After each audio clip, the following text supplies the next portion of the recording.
નમસ્કાર દર્શક મિત્રો, ફોકલ પોઈન્ટ બાય અજય ઉમટમાં આજે કદાચ આ વર્ષના સૌથી મોટા બ્રેકિંગ ગુડ ન્યૂઝ એ છે કે અમેરિકા અને ભારત વચ્ચે ફાધર ઓફ ઓલ ડીલ્સ થઈ ચૂકી છે. જેમ યુરોપિયન યુનિયન અને ભારત વચ્ચેની ડીલ્સને મધર ઓફ ઓલ ડીલ્સ કહી હતી, એમ અમેરિકા અને ભારત વચ્ચે સૌ સારું એનો અંત સારો તેમ ફાધર ઓફ ઓલ ડીલ્સ થઈ છે.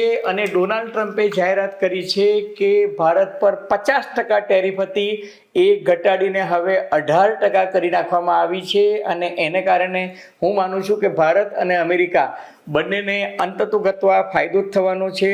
વડાપ્રધાન નરેન્દ્ર મોદી સાથે અમેરિકી રાષ્ટ્રપ્રમુખ ડોનાલ્ડ ટ્રમ્પે સોમવારે મોડી સાંજે ટેલિફોનિક વાતચીત કરી અને એ વાતચીતમાં ટ્રેડ ડીલ અંગે, ટેરિફ અંગે, ટેરિફના રેટ અંગે અને બીજી બધી શરતો, દાખલા તરીકે અમેરિકી લાલો લાભ વગર લૂંટતો નથી એટલે ડોનાલ્ડ ટ્રમ્પે પોતાનું ધાર્યું કરાવવાની કોશિશ કરી. એમને સૌથી પહેલું રશિયા પાસેથી ભારત હવે ક્રૂડ ઓઇલ નહીં ખરીદે એ શરતે એવી સંધિ કરી છે કે જો ભારત રશિયા સાથે ટ્રેડ ડીલ નહીં કરે, ભારત રશિયા પાસેથી ક્રૂડ ઓઇલ નહીં ખરીદે તો અને તો જ અમેરિકા ભારત સાથે આ ટ્રેડ ડીલ કરવા જઈ રહ્યું છે. અને અલ્ટિમેટલી મેં તમને કહ્યું તેમ કે રાજકારણમાં અને ડિપ્લોમેટિક વર્લ્ડમાં બંને દેશો હંમેશા પોતપોતાનું હિત જોતા હોય છે અને આખરે ઘીના ઠામમાં ઘી પડ્યું હોય તેમ લાગે છે.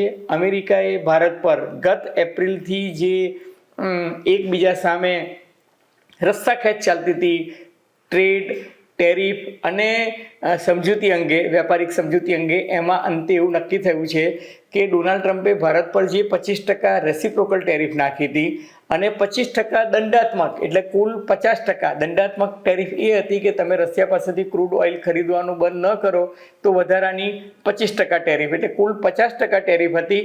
પણ ભારતે હવે સંમતિ દર્શાવી છે કે ભારત રશિયા પાસેથી ક્રૂડ ઓઇલ નહીં ખરીદે, એટલે એ શરતે 25% દંડાત્મક જે ટેરિફ હતી એ તો નામશેષ થઈ ગઈ છે. અને જે હાલમાં એક્ઝિસ્ટિંગ એટલે કે પ્રવર્તમાન 25% ટેરિફ હતી, રેસિપ્રોકલ ટેરિફ, એ ઘટાડીને 18% કરી દીધી છે. એટલે પ્રેક્ટિકલી હવે અમેરિકાની ટેરિફ ભારત પર માત્ર ને માત્ર 18% રહી છે. એની સામે શરતો શું છે? તો ભારતે અમેરિકા પાસેથી $500 અબજ ઇંધણ ખરીદવું પડશે, એટલે કે એનર્જી સેગમેન્ટમાંથી ક્રૂડ ઓઇલ અને એનર્જી સેક્ટરમાંથી ખરીદી કરવી પડશે. ભારતે અમેરિકા પાસેથી કૃષિ વિષયક પેદાશો લેવી પડશે, દાખલા તરીકે મકાઈ, જેને આપણે કોર્ન કહીએ છીએ, એ ટેકનિકલ વસ્તુઓ ખરીદવી પડશે, ટેકનોલોજીની ખરીદી કરવી પડશે અને કોલસો. આ 4 વસ્તુ મુખ્યત્વે ભારતે અમેરિકા પાસેથી $500 અબજ ખરીદવી પડશે. એટલું જ નહીં, ભારતે રશિયાની જગ્યાએ અમેરિકા ઉપરાંત જરૂર પડે તો વેનેઝુએલા પાસેથી ક્રૂડ ઓઇલ ખરીદવાનું છે. હવે ટ્રમ્પે શા માટે ભારત સાથે આખરે ટ્રેડ સમજૂતી કરી? તો પીએમ મોદીએ કહ્યું કે સમજૂતી કરીએ પણ એનું અમલીકરણ જે છે એ તાત્કાલિક અસરથી થવું જોઈએ. અને બંને નેતાઓ વચ્ચે આખરે સોમવારે સાંજે ટેલિફોનિક વાતચીત થઈ અને એ ટેલિફોનિક વાતચીતમાં એવું નક્કી થયું કે ભારત તાત્કાલિક અસરથી રશિયા પાસેથી ક્રૂડ ઓઇલ ખરીદવાનું બંધ કરશે અને સામા પક્ષે વેનેઝુએલા અને અમેરિકામાંથી ભારતને ક્રૂડ ઓઇલ મળશે. કારણ કે ભારત 88 થી 90% ક્રૂડ ઓઇલની આયાત કરે છે, એટલે ભારતે પોતાની ઇન્વેન્ટરી યથાવત રાખવા માટે એ ક્રૂડ ઓઇલનો એક સ્થિર સપ્લાય હોવો જરૂરી છે. અને અમેરિકાએ ખાતરી આપી છે કે અમેરિકા ઉપરાંત ભારત ધારે તો વેનેઝુએલા પાસેથી ક્રૂડ ઓઇલની ખરીદી કરી શકે છે. હવે $500 બિલિયન હું તમને જો એક અંદાજ શું છે એ ક્યાસ કાઢવાનું કહું તો ભારતનું કુલ ફોરેક્સ, એટલે કે આપણું જે વિદેશી ભંડોળ જે છે એની કુલ રકમ $700 અબજ છે.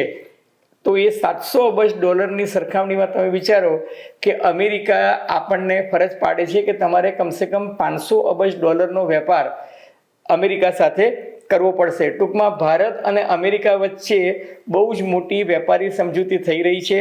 અલબત્ત કોઈ એને એવું પણ કહી શકે આ એક પ્રકારનું કાંડું આમળવાનો પ્રયાસ છે, પરંતુ જ્યારે સમજૂતી થતી હોય છે ત્યારે બંને પક્ષે થતું હોય છે.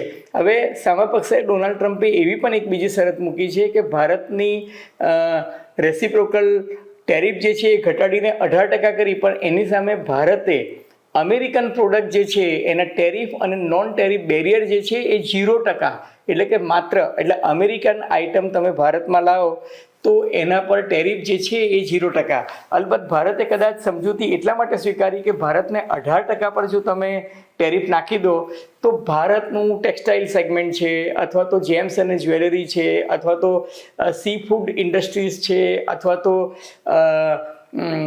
લેધર ઇન્ડસ્ટ્રીઝ છે, આ વૈશ્વિક સ્તરે ખાસ કરીને અમેરિકાના માર્કેટને, યુરોપના માર્કેટને એટલા માટે સર્વ કરી શકે કારણ કે વિયેતનામ છે, બાંગ્લાદેશ છે, સિંગાપુર છે, થાઈલેન્ડ છે, આ બધા પર અમેરિકાએ ઇવન યુરોપિયન યુનિયનના દેશો પર 10%થી 18% વચ્ચેની ટેરિફ છે. એટલે ભારતને પણ જો સેમ પેજ પર રાખવામાં આવે, ભારતની પણ ટેરિફ જો 50%થી ઘટાડીને 18% કરવામાં આવે તો ભારતનો વિદેશી વેપાર જે છે, નિકાસ જે છે એ વધશે, અને લાંબા ગાળે જોવા જઈએ તો ભારતનો રૂપિયો પણ જે છે એ સુધરશે અને ભારતની નિકાસને એક રીતના પ્રોત્સાહન મળશે, અને ભારત અને અમેરિકા વચ્ચે જે ટ્રેડ ડેફિસિટ હતી આયાત અને નિકાસની, એ ટ્રેડ ડેફિસિટમાં ખાસો ઘટાડો થશે અને વેપારિક સમજૂતીને કારણે વેપારિક સંબંધો જે છે એ સંતુલિત થશે.